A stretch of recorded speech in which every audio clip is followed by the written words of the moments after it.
السلام علیکم ورحمۃ اللہ وبرکاتہ۔ بسم اللہ الرحمن الرحیم، والصلاة والسلام علی رسولہ الکریم وعلی آلہ وصحبہ اجمعین۔ محترم خواتین و حضرات اور پیارے بچے بچیوں، اس دنیا کا سب سے عظیم پروجیکٹ انسان ہے۔ اس کائنات کا سب سے بڑا منصوبہ انسان ہے۔ اس کائنات میں سوائے انسان کے، اگر انسان نہ ہو تو اللہ کے لیے کوئی ریفرنس نہیں ہے۔ اللہ کو اللہ ہے، اللہ کیا ہے، اللہ کیسا ہے، پوری کائنات ہو اور انسان نہ ہو تو اللہ کا تعارف نہیں ہو سکتا۔ اس لیے ایک روایت میں سند کے لحاظ سے تو کمزور ہے، موضوع متن کے لحاظ سے صحیح ہے کہ میں ایک چھپا ہوا خزانہ تھا، کنت کنزا مخفیا فاردت ان اعرف فخلقت الانسان۔ میں ایک چھپا ہوا خزانہ تھا، میں نے چاہا کہ میرا تعارف ہو تو میں نے انسان کو پیدا کیا۔ پہاڑ ہوں، جنگل ہوں، دریا ہوں، درخت ہوں، جانور ہوں، پرندے ہوں، سمندر ہوں، مچھلیاں ہوں، شیر ہوں، چیتے ہوں، اللہ کی تو پہچان کروانے والا کوئی بھی نہیں ہے، تو اللہ کا پتہ کیسے چلے گا؟ تو اللہ نے انسان کو پیدا کی اور اس کو اپنا سب سے بڑا ریفرنس بنایا۔ سب سے عظیم شاہکار اللہ نے انسان کو بنایا۔ جب اللہ نے کائنات کے بنانے کا ذکر کیا قرآن میں، پوری کائنات، تو اپنا تعارف اور طرح سے کروایا۔ جب صرف ایک انسان کے پیدا کرنے کا ذکر کیا تو اپنا تعارف ایک عظیم الشان طریقے سے کروایا۔ اللہ اب کائنات کو کیسے بیان کے بعد کس طرح اپنا تعارف کرواتا ہے؟ ان ربکم اللہ، تمہارا رب ہے اللہ۔ کون ہے؟ الذی خلق السماوات والارض فی 6 ایام، جس نے 6 دن میں زمین آسمان بنائے۔ ثم استوى علی العرش، پھر عرش پر استوا کیا۔ یغشی اللیل النہار، دن رات کو آگے پیچھے چلایا۔ یطلبہ حثیثا، دن آگے دوڑتا ہے، رات پیچھے دوڑتا ہے۔ الشمس والقمر والنجوم، سورج چاند ستارے، مسخرات بامرہ، سب اللہ کے غلام ہیں۔ الا لہ الخلق والامر، سب غور سے سنو، خالق بھی اللہ ہے اور حاکم بھی اللہ ہے۔ فتبارک اللہ رب العالمین۔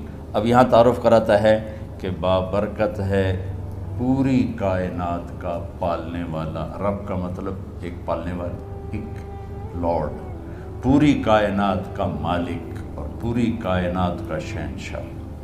اب اللہ صرف انسان کو بتائے گا کہ میں نے انسان کو بنایا، پھر اپنا تعارف دیکھیں وہ کیسے کروائے گا۔ وَلَقَدْ خَلَقْنَا الْإِنسَانَ مِنْ سُلَالَةٍ مِنْ طِينٍ،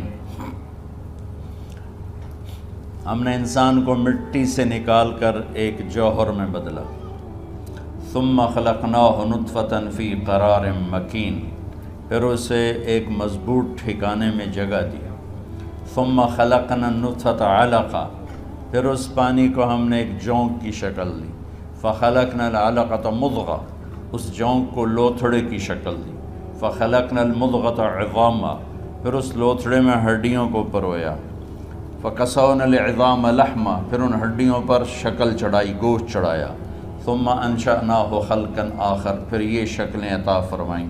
اس کے بعد اللہ کہتا ہے فتبارک اللہ احسن الخالقین۔ تو اللہ کہتا ہے بابرکت ہے وہ اللہ جو سب سے حسین پیدا کرنے والا ہے اور سب سے حسین خالق۔ رب العالمین اور احسن الخالقین، ان دونوں میں بہت بڑا فرق ہے۔ کائنات کی پیدائش پر کہا رب العالمین، اور انسان میگا پروجیکٹ ہے، باقی سب پروجیکٹ بڑے چھوٹے چھوٹے ہیں۔ یہ پروجیکٹ ہمیشہ رہنے والا ہے، باقی سارے پروجیکٹ اللہ مٹا دے گا۔ فتلک بیوتہم خاویۃ بما ظلموا۔ اللہ کہتا بھی جاؤ دنیا پھر کے دیکھو تم سے پہلی قوموں کے پروجیکٹ کیسے برباد ہوئے پڑے۔ انسان ایک ایسا میگا پروجیکٹ ہے جو ہمیشہ رہے گا، موت اس کے لیے فنا نہیں ہے، شفٹنگ ہے۔ ہم کہتے ہیں انتقال فرما گئے، انتقال فرما گئیں، شفٹ ہو گئے، یہاں سے وہاں چلے گئے۔ تو اس کائنات کے اس عظیم پروجیکٹ کو بنانے کے بعد اللہ اپنا تعارف کرواتا ہے کہ میں سب سے حسین خالق ہوں، مجھ سے زیادہ خوبصورت خالق کوئی نہیں۔ تو اللہ تعالیٰ نے باقی چیزوں کو راہبری فرمانے کے لیے ان کے اندر پیدائش سے پہلے ہی علم ڈال دیا، اور وہ اس کے مطابق زندگی گزارتے ہیں۔ چونٹی کو لائن بنانا کوئی نہیں سکھاتا، پرندوں کو ہوا میں اڑنا کوئی نہیں سکھاتا، مچھلی کو تیرنا کوئی نہیں سکھاتا، سانپ کو ڈسنا کوئی نہیں سکھاتا، شیر کو دھاڑنا کوئی نہیں سکھاتا، عقاب کو جھپٹنا کوئی نہیں سکھاتا۔ پیدائشی سیب کے درخت کو آپ دیکھو گے سیب ہی نکلے گا، کبھی آم نہیں نکلے گا، آم کے درخت پر کبھی کریلا نہیں نکلے گا۔ ساری کائنات کا علم اللہ تعالیٰ نے ان کے اندر ڈال دیا۔ پہاڑ کا پتھر نرم نہیں ہوگا، ریت سخت نہیں ہوگی، ہوا بے رنگ رہے گی، پھل پھول رنگدار رہیں گے، کوئل کا نغمہ اپنا ہے، بلبل کا نغمہ اپنا ہے، چنبیلی کی مہک اپنی ہے، گلاب کی خوشبو اپنی ہے۔ یہ سب میرے رب کے بنائے ہوئے رنگ ہیں، اور اس میں رنگ بھرنے والا بھی میرا اللہ ہے، اور ان کو راہبری دینے والا بھی میرا اللہ ہے۔ ہم گلاب کی پتی میں کوئی خوشبو انجیکٹ نہیں کرتے، اللہ اس کے اندر پیدا کرتا ہے۔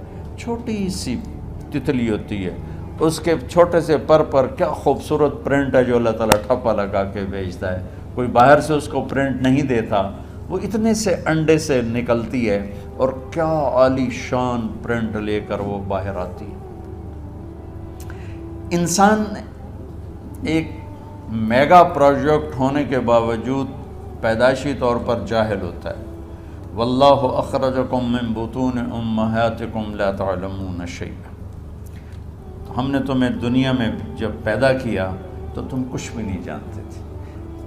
اب کتا جانتا ہے زندگی کیسے گزارنا، اور وہ جیسے بھی گزارتا ہے اس کو سارا اس میں فیڈ ہوتا ہے۔ انسان نہیں جانتا کہ مجھے ایک اچھی زندگی کیسے گزارنا، ایک اچھا انسان، ایک اچھی عورت، ایک اچھا مرد، اچھا بیٹا بیٹی مجھے کیسے بننا یوں۔ اس کے لیے پھر اللہ تعالیٰ نے انبیاء کا سلسلہ جاری فرمایا، 1,24,000 انبیاء، اور سب سے آخر میں اللہ تعالیٰ نے جناب رسول اللہ صلی اللہ تبارک و تعالیٰ علیہ وسلم کو بھیجا۔ آپ کی آمد تو ہوئی 571 عیسوی میں، لیکن آپ کی آمد کا اعلان پیچھے سے ہو رہا تھا، پہلی کتابوں میں اعلان ہو رہا تھا۔ ہر نبی کو کہا جا رہا تھا کہ آخری نبی آئیں گے، آخری نبی آئیں گے۔ آدم علیہ السلام اور حوا کا نکاح اللہ تعالیٰ نے جنت میں پڑھا، تو آدم علیہ السلام سے فرمایا کہ اپنی بیگم کا مہر ادا کرو۔ تو انہوں نے پوچھا کیا مہر ہے؟ تو جنت تو سونے چاندی سے بھری پڑی تھی۔ اللہ تعالیٰ نے کہا تیری نسل میں میرا آخری نبی آئے گا، اس پہ ایک دفعہ درود پڑھ دو، یہ مہر ہے۔ اتنا پہلے سے اعلان شروع ہوئے کہ ایک ہستی آ رہی ہے۔ شاید پچھلی کتابوں کی روایت آپ کو نقل کر کے چند جملے نقل کر کے بتاتا ہوں کہ آپ نے حضرت عشائیہ پہ وحی اتاری، تو عشائیہ علیہ السلام بولے یا سماء اسمعی و یا ارض انصتی، اے آسمان سن، اے زمین کان لگا، ان اللہ یرید ان یدبر امرا و یقضی شأنا هو منفذہ۔ اللہ ایک عظیم الشان منصوبہ ظاہر کرنے والا ہے۔ یرید ان یحول الریف الی الفلاح والملک فی الرعاء۔ اللہ صحراؤں کو باغ بنانے والا ہے اور چرواہوں کو بادشاہ بنانے والا ہے۔ وَيُرِيدُ أَن يَبْعَثَ أُمِّيًّا مِنَ الْأُمِّيِّينَ، اور ایک نہ لکھنے پڑھنے والی قوم میں اپنا نبی بھیجنا چاہتا ہے۔ وہ نبی کیسا ہوگا؟ ہمارے نبی کی صفات کو ہم گن نہیں سکتے، ساری دنیا کے علامے اکٹھے ہو جائیں ایک ذرہ بھی اس میں سے نہیں کم کر سکتے، اتنی لامحدود ہیں۔ اس میں سے اللہ نے ایک صفت کو اجالا کر کے بتایا کہ ایک نبی آئے گا، آج سے ہزاروں سال پہلے کا اعلان سنا رہا ہوں، ایک نبی آئے گا، وہ کیسا نبی ہوگا؟ لا یقول الخنا، وہ آخری ہوگا، وہ سب سے بڑا رسول ہوگا، وہ قرآن والا ہوگا۔ کتنے تعارف ہیں، کتنے ریفرنسز ہیں، لیکن میرے اللہ نے کہا وہ ایسا نبی ہوگا کہ اس کی زبان سے کبھی ایسا بول نہیں نکلے گا جو کسی کو دکھ پہنچائے۔ میرا سارا ملک زہریلا ہو چکا ہے اور زبانوں میں اتنا زہر ہے، لکھنے والے کے قلم میں زہر ہے، بولنے والے کی زبان میں زہر ہے، دیکھنے والے کی آنکھ میں زہر بھرا ہوا ہے۔ اور میرے اللہ نے ہزاروں سال پہلے میرے نبی کی صفت کو ہائی لائٹ کیا کہ ایسا نبی بھیجوں گا جو کبھی کسی کو دکھ دینے والا بول نہیں بولے گا۔ یہ میرے نبی کی سیرت، جیسے ہمارے عزیز جہاں زیب نے اشارہ کیا کہ والدین پریشان ہیں بچوں کا کیا کریں، یہ ہماری خوبصورت نسل، ہمارے بعد ہماری نشانی، اور آج کا خوفناک ماحول، ہم اس دھارے کا رخ بدل نہیں سکتے، لیکن ہم اس کے آگے دیوار کھڑی کر سکتے، وہ ہے میرے نبی کی خوبصورت زندگی اور میرے نبی کا تعارف۔ چونکہ ہر بچہ اپنے اندر اللہ اس کے رسول کا تعلق لے کے پیدا ہوتا۔ وما خلقت الجن والانس الا لیعبدون، بنانے والا کہہ رہا ہے کہ میں نے مردوں عورتوں جنات کو ڈیزائن کیا ہے اپنی بندگی کے لیے، تو ان کے تو ڈیزائن میں یہ چیز ہے۔ بہت پہلے کی بات ہے،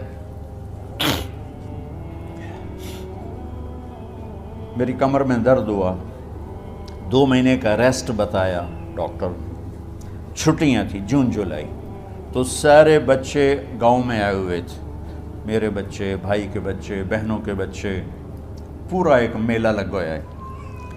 تو اب میں مصروف آدمی، فارغ رہنا مصروف آدمی کے لیے سب سے بڑی سزا ہے۔ میں کہا میں وقت کیسے گزاروں؟ تو میں نے سارے بچے اکٹھے کر لیے اور ان کو میں نے کہا بھائی آپ کو اپنے نبی کی کہانی سناتا ہوں۔ تو میں نے انہیں روزانہ اپنے نبی کی کہانی سنانا شروع کی، تو بچوں کی ایکسائٹمنٹ اتنی بڑھ گئی کہ 10 بجے کا ٹائم ہوتا تھا، 9:30 بجے بچے جمع ہو رہے ہوتے تھے، جلدی آئیں بابا جلدی آئیں، اور میں 1 گھنٹے کے بعد سٹاپ لیتا، بس بھائی باقی کل، کہتا نہیں اور ابھی اور سنائیں۔ آخری دن میں نے مضمون بیان کیا، آخری دن آپ کی وفات، اب تھوڑی دیر کے بعد اس کو بیان کروں، وفات۔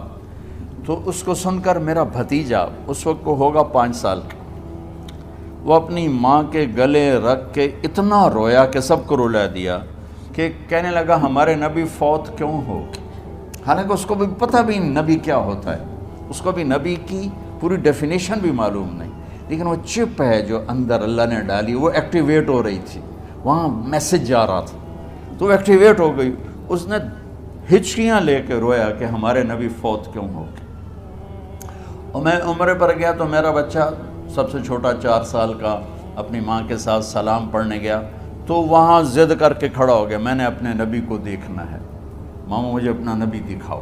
ہم 4 سال کے بچے کو بیچارے کو تو پتہ ہی لیکن نہیں، میں نے اپنا نبی دیکھنا ہے، مجھے اپنا نبی دکھاؤ۔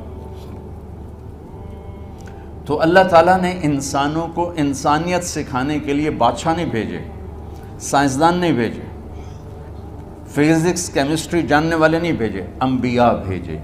اور ہماری لاٹری میں جناب رسول اللہ صلی اللہ تعالیٰ علیہ وسلم جیسی ہستی کا نبی ہونا ہمارے مقدر میں آیا، اور اللہ تعالیٰ ان کو پہلے اعلان کر رہا ہے ایک نبی بھیجوں گا، کوئی اور صفت بھی تو کہہ سکتے تھے، وہ آخری ہوگا، ایسا حسین ہوگا، ایسا فصیح و بلیغ ہوگا، کہ نہیں، وہ ایسا ہوگا کہ ایسا بول نہیں بولے گا جس سے کسی کو تکلیف پہنچے۔ یہ میرے نبی، اگر ہم اپنے بچوں کو یہ سکھا دیں، ان کی زبان کا بول سیدھا کر دیں، یہ آپ کی آنکھوں کی ٹھنڈک ہیں، یہ معاشرے کی آنکھوں کی ٹھنڈک، ان کی اللہ ان کو زندگیاں دیں، ان کی شادیاں ہوں، جو اپنی اگلی فیملی کی آنکھوں کی ٹھنڈک ہیں، کہ سب سے زیادہ جو گھر ٹوٹ رہے ہیں اور پیچھے بھی ٹوٹے اور آئندہ بھی ٹوٹیں گے، اس کے پیچھے کوئی بڑے جھگڑے نہیں، صرف گندی زبان ہے، صرف یہ خوفناک زبان ہے۔ تو اللہ تعالیٰ نے جب اپنے محبوب کو بھیجا تو اعلان پہلے کرائے۔ ایک صفت اور آگے اگلی بتاتا ہوں۔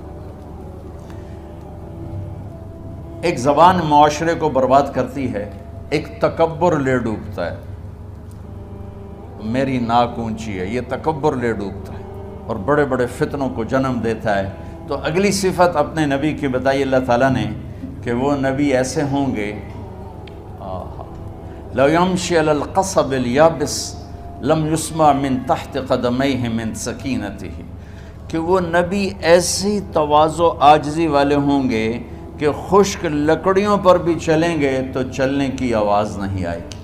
خشک لکڑی پہ چڑیا بھی ایسے چلے نا پنجوں کے ساتھ تو کڑ کڑ کڑ کڑ کڑ کڑ کی آواز آتی ہے، اور میرے اللہ کہہ رہے ہیں کہ ایک ایسا نبی بھیجوں گا جو خشک لکڑیوں پر بھی چلے تو اتنی عاجزی سے چلے گا کہ پاؤں کے چلنے کی آواز نہیں آئے گی۔ یہ دو صفتیں، ایک ہمارے اندر سے تکبر نکل جائے اور ایک زبان کا بول ٹھیک ہو جائے تو ہمارا معاشرہ خوبصورت ترین معاشرہ بن سکتا ہے۔ یہ نسل بچ جائے، یہ نسل محمدی ہے، یہ محمدی بن جائے۔ ہمارا یہ کاروبار ہے کہ ہم اس نسل کو محمدی بنانا چاہتے ہیں، انہیں والدین کی آنکھوں کی ٹھنڈک بنانا چاہتے ہیں، اس معاشرے کا بہترین فرد بنانا چاہتے ہیں، اور اس کے لیے سوائے سیرت کے اور کوئی نسخہ نہیں، کوئی ٹونک نہیں، چونکہ انسانیت کی معراج ہیں محمد مصطفیٰ صلی اللہ تعالی علیہ وسلم، حسن و جمال کی معراج ہیں محمد مصطفیٰ صلی اللہ تعالی علیہ وسلم۔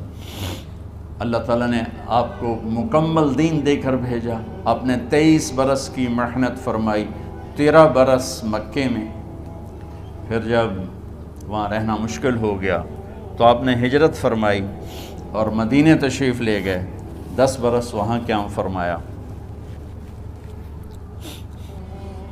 ایک آپ کو حدیث سناتا ہوں، میرے نبی نے فرمایا اپنے بچوں کو عزت دیا کرو، اکرموا اولادکم، خاص طور پہ ان ماؤں سے کہتا ہوں کہ جب ہم بچوں سے عزت چھین لیتے ہیں، ان سے ہم سب کچھ چھین لیتے ہیں۔ پڑھے نہیں ہو، اسکول نہیں گئے ہو، ٹیوشن نہیں پڑھی ہے، ہوم ورک نہیں کیا ہے، یہ کیوں کھایا، یہ کیوں پہنا، اس پر جب ماں اور باپ بچے کو ذلیل کرتے ہیں تو آپ یاد رکھیں آپ ان کے دلوں میں اپنے لیے نفرت بھر رہے ہیں۔ میرے نبی نے فرمایا بچوں کو عزت دو، اولاد کو عزت دو، وہ عزت تمہیں واپس کریں گے جب تمہیں ضرورت ہوگی، جب تم ان کے محتاج بنو گے تو پھر وہ عزت تمہیں واپس ملے گی۔ اگر ڈانٹ ڈپٹ تربیت کے نام پر کچھ نہیں ملے گا۔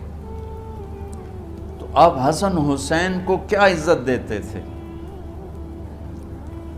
آپ نماز پڑھا رہے ہیں، نماز ہے مسجد کے اندر، گھر میں نہیں ہے، اور آپ سجدے میں گئے، دونوں بھائی کود کے کمر پہ چڑھ گئے۔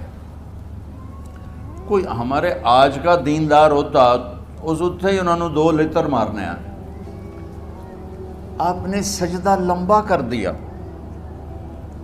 صحابہ کو خوف ہوا کہ آپ فوت ہو گئے۔ عبداللہ بن مسعود نے سر اٹھا کے دیکھا تو دونوں بھائی کمر پہ چڑھے ہوئے تھے اور آپ سجدے میں پڑے ہوئے تھے۔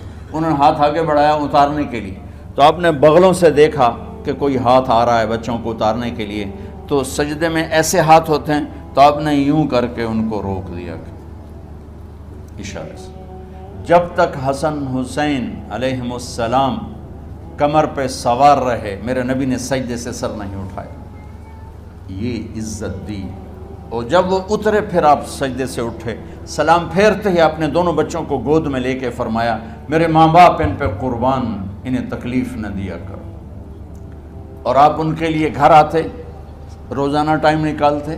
آج والدین کے پاس اولاد کے لیے ٹائم نہیں، کل اولاد کے پاس والدین کے لیے ٹائم نہیں ہوگا۔ اپنے بچوں کو میں یہ نہیں کہتا ہوں بیٹھ کے نصیحتیں کرو، صرف محبت ٹرانسفر کرو، ٹائم دو، موبائل آف کرو، ٹی وی آف کرو، اور صرف آپ اور بچوں میں ایک ایسا تعلق ہو کہ ان کا بلوٹوتھ بھی آن ہو جائے، آپ کا بلوٹوتھ بھی آن ہو جائے، اور سارا ڈیٹا ٹرانسفر ہو جائے۔ بلوٹوتھ کو آن کیے بغیر ڈیٹا ٹرانسفر ہوگا؟ دسو بھائی۔ تو ہمارے بچوں کے بلوٹوتھ آف ہیں اسکولنگ کی وجہ سے، ڈانٹ ٹپٹ کی۔ 3 سال کا بچہ والا اسکول جانے کے قابل ہوتا ہے؟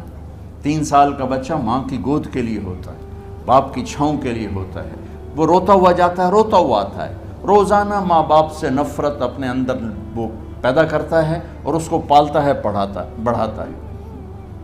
آپ گھر میں تشریف لاتے اور حسن حسین کے لیے گھٹنے ٹیک دیتے، ہاتھ ٹیک دیتے، آؤ بچوں اپنے اونٹ پہ چڑھ جاؤ، دونوں بچوں کو کمر پہ چڑھا کے اور پورے کمرے میں چکر لگاتے تھے ایسے۔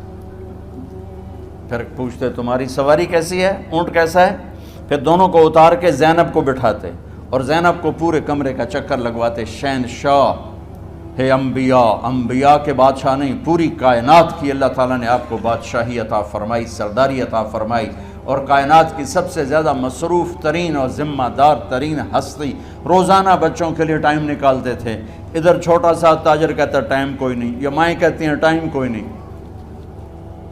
یہ سارے دعا کرو کہ جب ہم دنیا سے جا رہے ہوں اللہ ہم پہ خوش ہو، اللہ ہم سے راضی ہو۔ کوئی بڑا مسئلہ نہیں ہے، فرائض کے ساتھ اللہ کو راضی کرو اور اچھے سلوک کے ساتھ اللہ کے بندوں کو راضی کرو۔